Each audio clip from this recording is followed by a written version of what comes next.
Behind me is the Edmund Pettus Bridge, which is in Selma, Alabama, and was the scene of a famous episode in the civil rights movement of the 1950s and 1960s. It specifically occurred on March 7th, 1965, called Bloody Sunday, because of the way in which a crowd of civil rights demonstrators that were marching in an orderly fashion. They were intending to move from Selma to Montgomery, the capital of Alabama, some 50 miles distant. They were halted at this bridge by a combined force of state highway patrolmen, local law enforcement, some of them mounted, all of them with tremendous hostility toward this group of civil rights demonstrators, which included, by the way, the future Congressman John Lewis, who passed away about in 2020.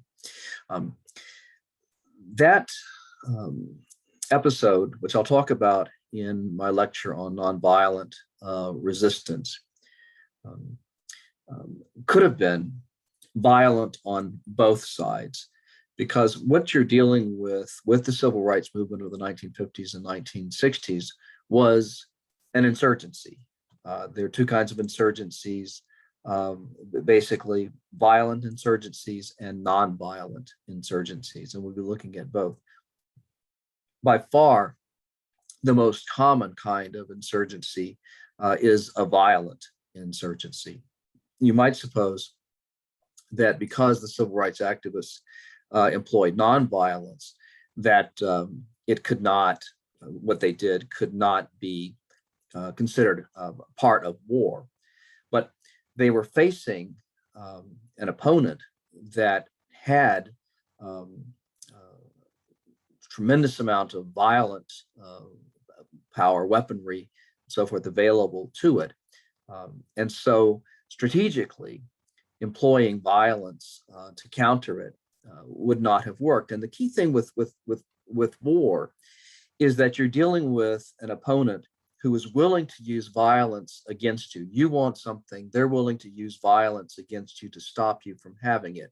And your objective is to get it anyway.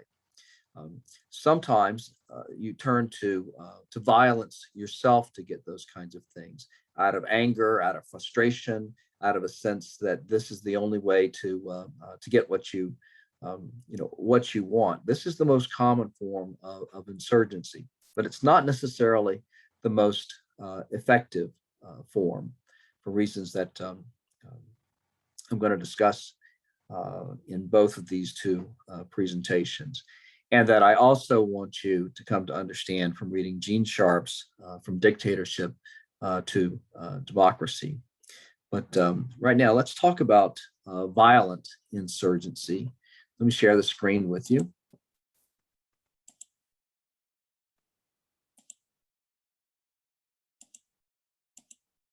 Okay, here are the terms. And by the end of this presentation, you should understand the wars of decolonization and national liberation after World War II, because that's when a lot of these insurgencies occurred, and some of the classic insurgent strategies were employed. Changing definitions of insurgency, particularly in recent years, and these definitions have changed in response to the changing nature of insurgencies.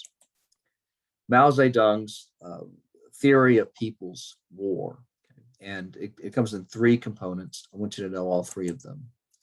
Che Guevara's FOCO insurgency strategy, and especially the North Vietnamese and Viet Cong Dao Tran strategy, which they used with great success in the Vietnam War, both in the phase against the French in the 1950s, and then against the United States and the South Vietnamese in the 1960s and on into the early 1970s. And then finally, the concept of complex insurgency. Oh, and then lastly, counterinsurgency strategies. So all of these things I want you to get out of the this presentation here. Here's a map of the world in 1945 through 1975. And you'll notice that before 1945, a great deal of the world was controlled by European powers. By 1975, almost everywhere, European powers had been ejected in what were called wars of national liberation or wars of decolonization, either one. And these wars, in the nature of the case, were all insurgencies in which the people or some component of the people who represented those people or claimed to represent those people worked to overthrow the existing governments and institute a new government. So I want to talk about insurgency as defined by Joint Publication 1-02 from the Department of Defense Dictionary of Military and Associated Terms. This is from 2008. The thing goes through periodic revisions. And this is the definition that they were using as late as 2008. An organized movement aimed at the overthrow of a constituted government through use of subversion and armed conflict. They also had a definition of insurgent, and this was defined as a member of a political party who rebels against established leadership. Now, I'm going to get into this in a bit, but this definition that the U.S. Department of Defense utilized up until that time was based upon the kind of insurgency that had a top-down leadership, like the kind that the United States knew about from Mao Zedong's ideas of People's War, which we'll get to in a moment, Che Guevara's FOCO strategy, the Vietnamese strategy of Dao Tran. All of these things, all of these strategies were understood within this particular frame. The trouble was when the United States went to war in Iraq and confronted the Iraqi insurgency, this definition didn't work. And so in the next year, they came up with a new definition. This one goes, the organized use of subversion and violence by a group or movement that seeks to overthrow or force change of a governing authority. Insurgency can also refer to the group itself. That's the exact definition. Okay. And then here is a further definition of insurgency as it would continue to be modified on through 2016. The organized use of subversion and violence to seize, nullify, or challenge political control of a region. Insurgency can also refer to the group itself. Now look at this, look at the differences. In 2008, the idea of an insurgency, the objective was to overthrow a constituted government. By 2009, the definition had changed to overthrow or force change of a governing authority, not necessarily to take down the government, but to make it change its policies. And then 2016, to seize, nullify, or challenge political control of a region. So this is a rapidly evolving definition or redefinition of insurgency. Where does it come from? Well, here is Mao Zedong, who was the leader of the Chinese Communist Party and fought a very long-term insurgency, first against the nationalist Chinese, who were non-communist, kind of authoritarian, but friendly toward the United States. Then both the nationalist Chinese and the Chinese Communist Party fought against the Japanese when the Japanese invaded. And then afterward, the Chinese Communist Party under Mao Zedong fought the nationalist Chinese, and by 1949, so from 1945 to 1949, fought this civil war. By 1949, had defeated the nationalist Chinese and forced them to the refuge of the island of Taiwan, which is where that particular government comes from. So how did Mao Zedong do this? Well, he employed a strategy that he called People's War. And People's War depended on what one American historian who's looked at this, this kind of activity has talked about triangularity of struggle. When you think about ordinary war, you're thinking about one army or armed force, one government fighting another to get whatever one or the other of them wants. But with triangularity struggle, they're actually fighting for the allegiance of the population. Okay, so I could put it out this way, I suppose. Here they are fighting one another, but they're fighting for the allegiance of the population, and whoever gets the allegiance of the population, or to put it another way, the obedience of the population, wins the People's War. So that's what it's all about. It's not so much defeating your opponent in battle. It is about gaining that allegiance, and through gaining the allegiance, that is how victory is won. The way that Mao viewed the evolution of People's War was that the first stage, this is Mao Zedong, the first stage was one of organization and politicization. In other words, you've got just a few people to begin with who are interested in changing the status quo. What you do is you identify these people, you bring them together, you create an organization, and then you broaden it out by talking to other people who are not yet politicized, are not yet aware that the situation, the status quo with the existing government is not just unpleasant to intolerable, but it's also changeable. And so you might have to explain to people why the system is wrong, is unjust, or you might not have to do that. It might be self-evident that it's wrong and unjust. But what people have problems believing is that it can be changed, and politicization is involved with that kind of change. So that's phase one, and phase one may end with symbolic attacks against, say, government buildings or police stations or assassinations, this kind of a thing. You begin to use violence to make the point that resistance is possible.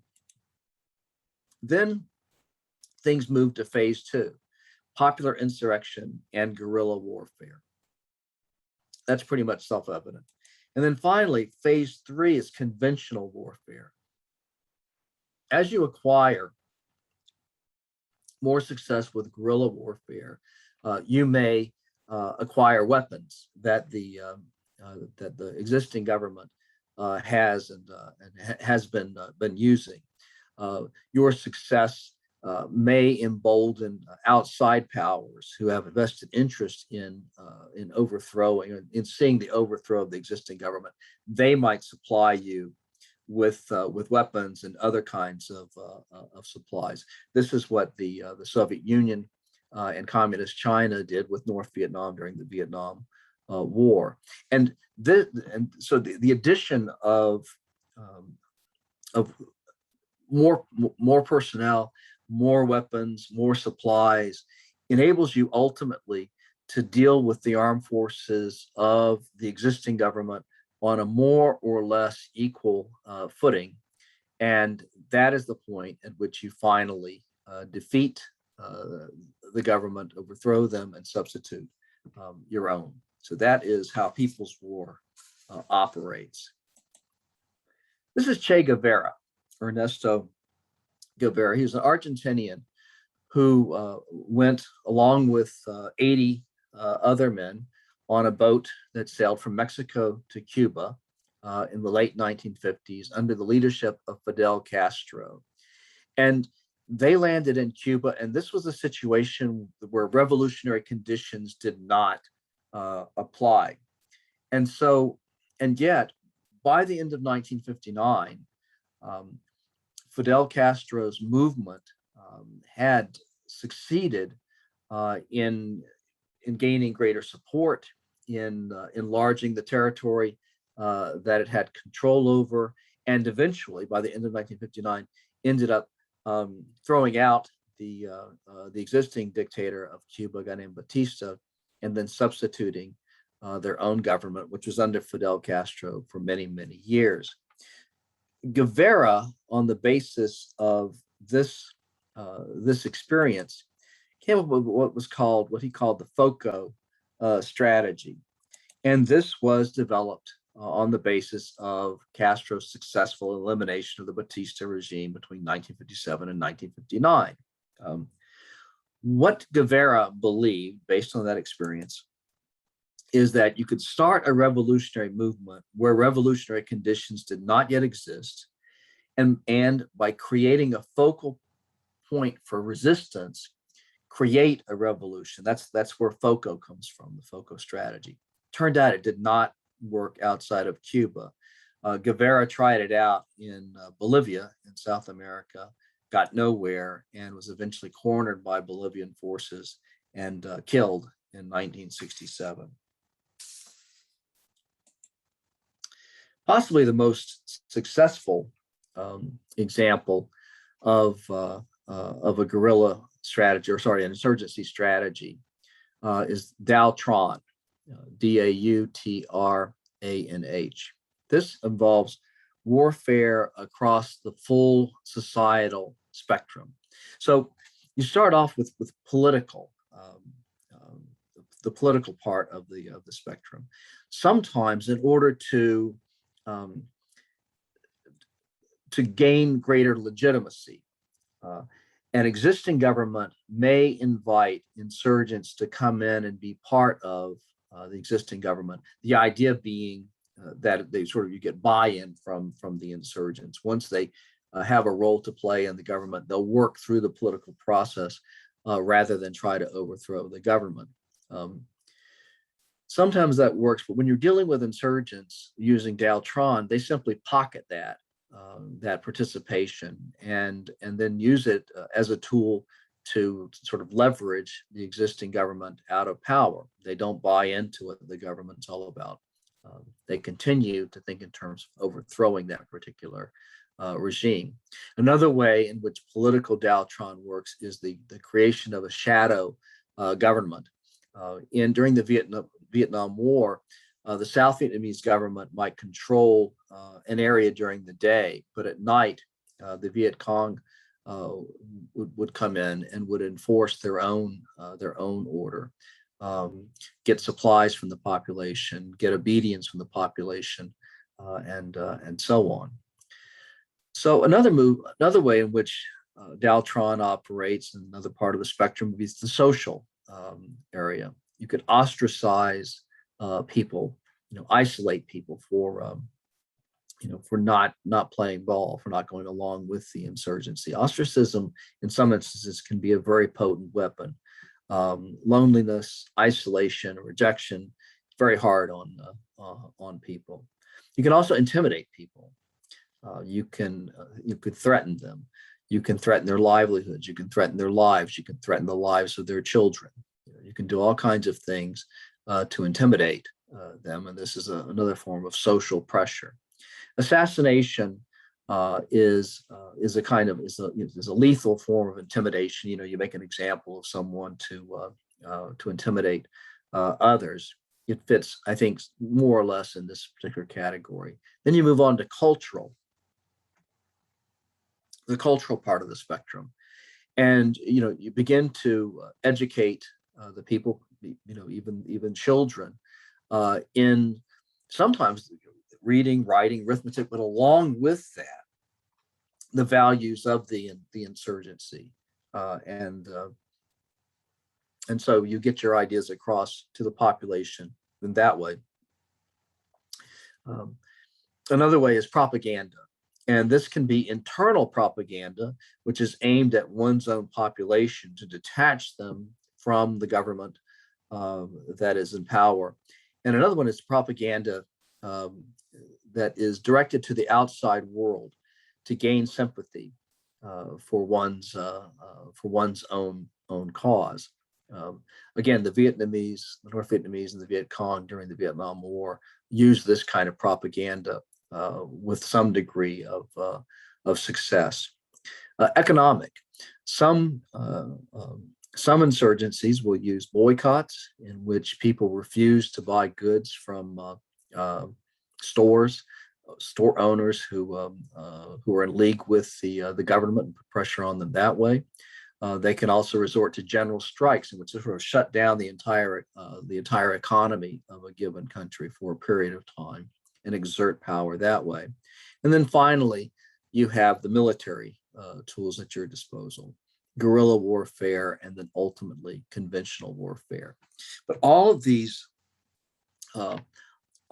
tools operate at the same time. You're looking for kind of a breakthrough in the political realm, the social realm, the cultural realm. It doesn't matter where the breakthrough occurs. You take that breakthrough in one area and then you widen it to other areas. So that's how Daltron works. I've seen it work. As a historian, I saw that much of this kind of strategy was used actually in the American South during Reconstruction after the American Civil War.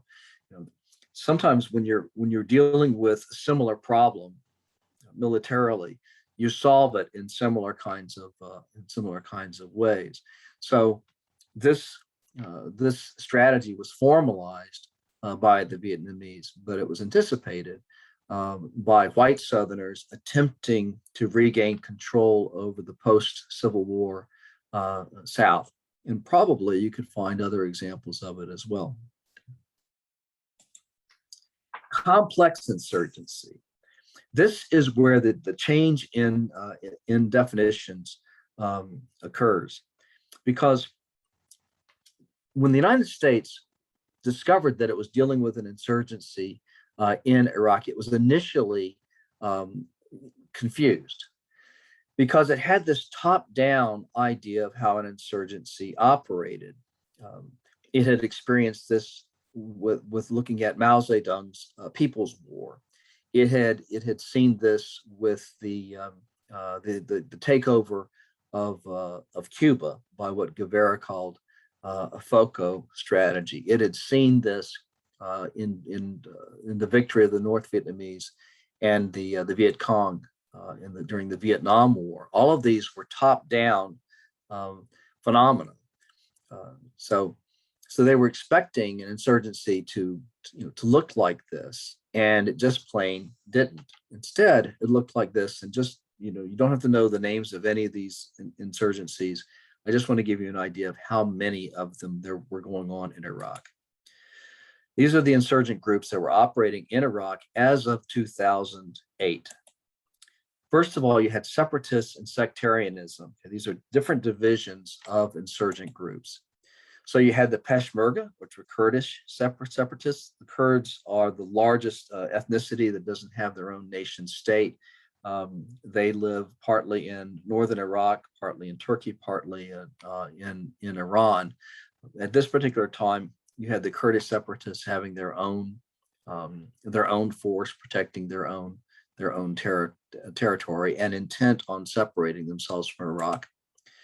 You had something called the Supreme Council for Islamic Revolution in Iraq, which was composed of Shiite Muslims.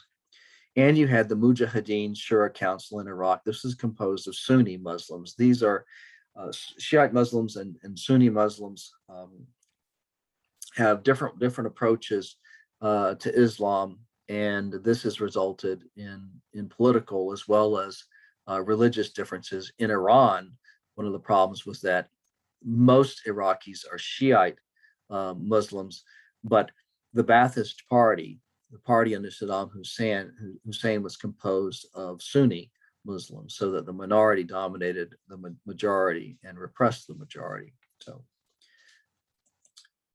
then you have insurgents in a classic kind of sense. A Sunni Arab insurgency against the government that was, after the American takeover, dominated by Shiite Arabs and Kurds. This was highly threatening to Sunni Arabs, many of whom had been part of the Sunni, of the Ba'athist government, Saddam Hussein's government, part of Saddam Hussein's armed forces. They were outraged to be turned out of power and were intent on overthrowing the government that the United States had installed. Then you had violent extremists. There were numerous small groups of extremists. And then there was a fundamentalist version of Sunnis called the Salafists. And then Al-Qaeda or Al-Qaeda, which moves from one place to another. Training camps in Afghanistan are what led the United States to invade Afghanistan in 2001. But Al-Qaeda has made attacks in Kenya, in Spain, in England, and in Iraq, and so Al-Qaeda can shift anywhere. And for a while, Al-Qaeda was a significant force in Iraq. It doesn't stop there. There were Shiite Arab militias in Iraq, the Badr organization, and the Mahdi army. Then finally, you had criminals, and criminality continued to plague the country. This is according to a Rand Corporation study in 2008. The Rand is an important think tank based out of Santa Monica, California. Does a lot of work for the Department of Defense. This is a quote from their report. Criminality continues to plague the country. It appears that many Iraqis consider criminality to be the greatest threat in their daily lives. The government's inability to combat crime diminishes its reputation and its appeal to loyalty. So what this comes down to, by my count, is the total number of organizations. You have 9 organized political groups, plus numerous criminal groups and other extremist groups. At a minimum of that. And then, of course, you had,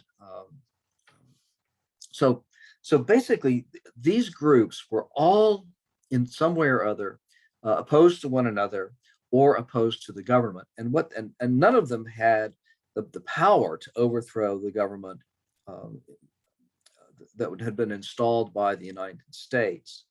Some of them didn't even have the desire to do that, but they were all fishing in troubled waters, and cumulatively, the disruptions of these various groups threatened to topple the government that had been installed by the United States as a result of the Iraq War.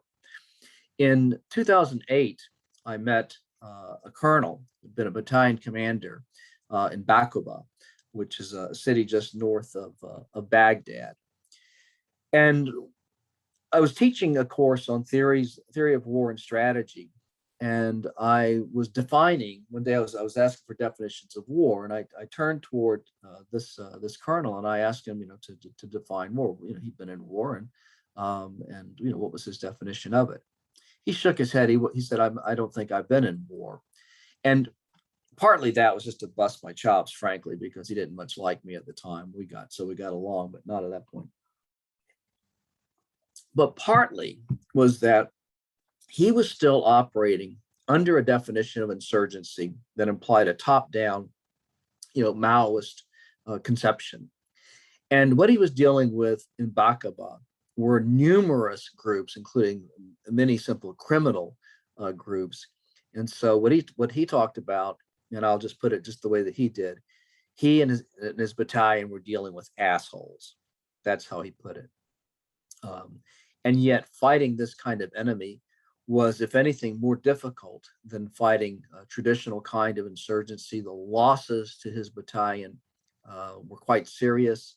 I think he came back really weary and stressed out and in need of a break. I would almost say more than other officers that I'd seen returning from downrange in Iraq and Afghanistan, dealing with all of these different groups, trying to make sense of them, had been extraordinarily difficult. Well, Another problem was that, some of these organized groups, the Sunni insurgents, for example, had no discernible central leadership. They were all over the place.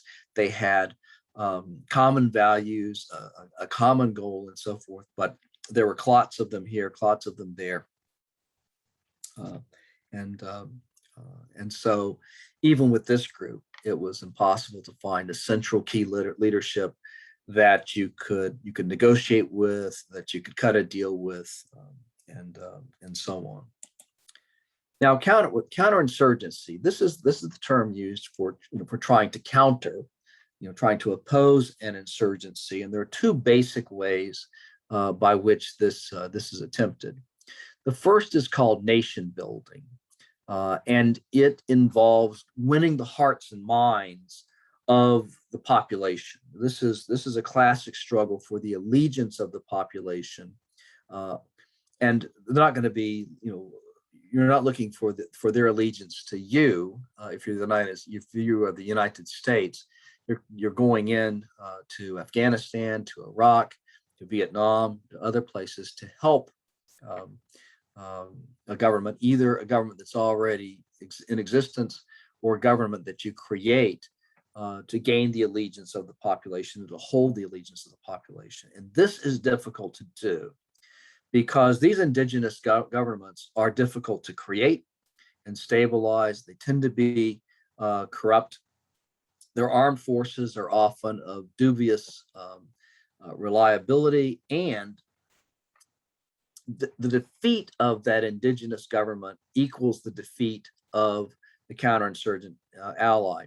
So that when the United States left Afghanistan in the late summer of 2021, and the Afghan government almost immediately collapsed, and the Afghan army simply dissolved, that looked like a defeat on the part of the United States. The defeat of the Afghan government, was the same thing as the defeat of the United States. If the Afghan government had managed to survive, if the Afghan army had managed to fend off the Taliban, the American exit would not have looked like the disaster that it seemed to be. So the nation building strategy, often it doesn't work, although it tends to be the first resort of the United States, because the alternative is counterterrorism. And in counterterrorism, operations are restricted to the identification and elimination of groups that directly threaten one's own country, in this case, the United States. And counterterrorism is difficult because it violates the sovereignty of the indigenous government. So in Afghanistan, if we were to conduct counterterrorism operations, and we undoubtedly already are, and we're going to be doing more as time goes on, that's going to upset the Taliban government, which is now the legitimate government of Afghanistan. It risks domestic and international condemnation. And so there's a tremendous downside with you employing counterterrorism. This gets us toward the conclusion of this lecture, and I want to give it to you in the form of a few quotations. In 1975, some American officers went to North Vietnam and talked with a number of North Vietnamese, or now Vietnamese, officers, since the North Vietnamese had taken over the entire country. And this U.S. colonel said to a Vietnamese colonel, you never defeated us on the battlefield. And the Vietnamese colonel thought about that for a moment, and he said, that may be so, but it is also irrelevant. Again, ultimately, the battle was, the U.S. colonel was thinking about the battle of the opposing forces, and the Vietnamese colonel was thinking about triangularity of struggle. That the Vietnamese ultimately gained the allegiance, or at least the obedience, of all the Vietnamese people. Then there is a Taliban saying, it's actually an Afghan saying, but the Taliban appropriated it for use with the United States. You have the watches, we have the time. You have the advantage in weapons and supplies and so forth, but you can't stay forever, and we have nowhere else to go. Sooner or later, you're going to tire out.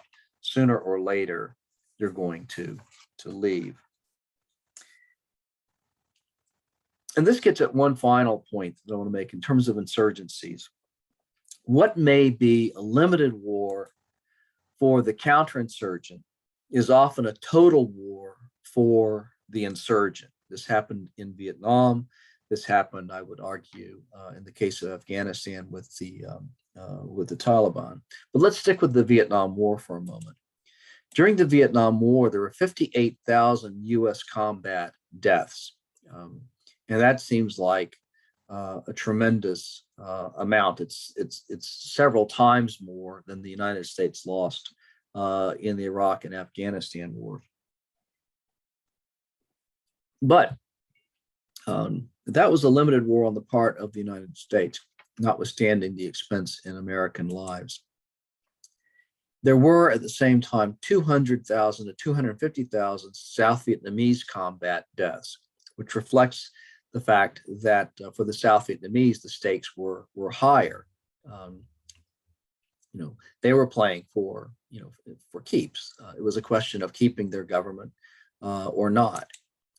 But during the Vietnam War, there were 1.1 million Viet Cong and North Vietnamese combat deaths. That is how extreme was the commitment of the Vietnamese toward winning that particular war, that insurgency. So a limited war on the part of the United States, but very much a total war on the part of America's adversaries, the Viet Cong and the North Vietnamese. And incidentally, or not so incidentally, as many as 2 million Vietnamese civilian deaths in both the North and the South.